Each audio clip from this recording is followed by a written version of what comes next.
हैं कि husband wife की ज्वाइंट प्रॉपर्टी के संबंध में कोई कानूनी प्रोविजन है कि नहीं। एक धारा है दोस्तों, हिंदू मैरिज एक्ट 1955 की 27 डिस्पोजल ऑफ प्रॉपर्टी। 27 में कहा गया है, in any proceeding under this act, यानी इस एक्ट के तहत कोई भी कार्यवाही, द कोर्ट में make such provision in the decree as it deems just and proper. Court decree में ऐसा प्रोविजन कर सकती है जैसा कि वो जस्ट और प्रॉपर यानी उचित समझे। With respect to any property presented at about the time of the marriage, कोई ऐसी प्रॉपर्टी जो मैरिज के समय प्रेजेंट की गई है, विच में belongs jointly to both the husband and wife, जो कि हस्बैंड और वाइफ दोनों की संयुक्त रूप से संबंधित है।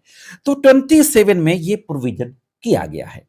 तो 27 के तहत किसी भी केस की, जो मैट्रिमोनियल कोई अगर डिस्प्यूट चल रहा है फैमिली कोर्ट में, तो उसी केस के सुनवाई के समय, डिक्री पारित करते समय उस ज्वाइंट प्रॉपर्टी को इस प्रोविजन के अनुसार आपस में डिवाइड करने का भी आदेश होना चाहिए।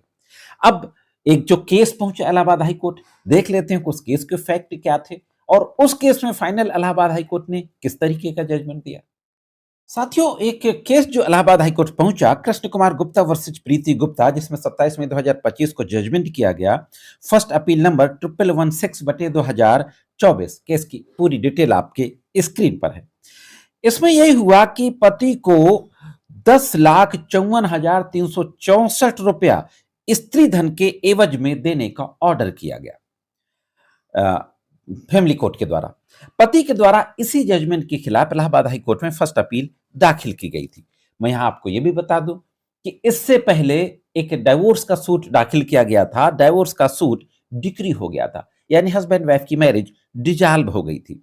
इसी दौरान मेंटेनेंस का ऑर्डर हुआ था। मेंटेनेंस के ऑर्डर में जो इंटरम मेंटेनेंस था वो भी पति के द्वारा दिया जा रहा था।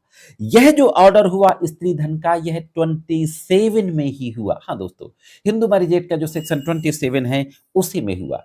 वाइफ के द्वारा 498A, 326B Indian panel code और 3/4 डाउरी प्रोहिबिशन एक्ट की FIR भी दर्ज कराई गई थी दोस्तों। साथियों, इस तरीके से ये केस पहुंचा। अब जो महत्वपूर्ण बात है कि हस्बैंड के एडवोकेट के द्वारा जो आर्गुमेंट किया गया हाई कोर्ट में, उसमें क्या कहा गया उसको भी देख लेते हैं। हस्बैंड के एडवोकेट के द्वारा इलाहाबाद हाई कोर्ट के समक्ष आर्गुमेंट करते हुए कहा गया कि पति पत्नी द्वारा स्वामित्व वाली संयुक्त संपत्तियों का विवरण केवल तलाक की डिक्री में ही होना चाहिए और ऐसा डिक्री में कोई निर्देश नहीं दिया गया।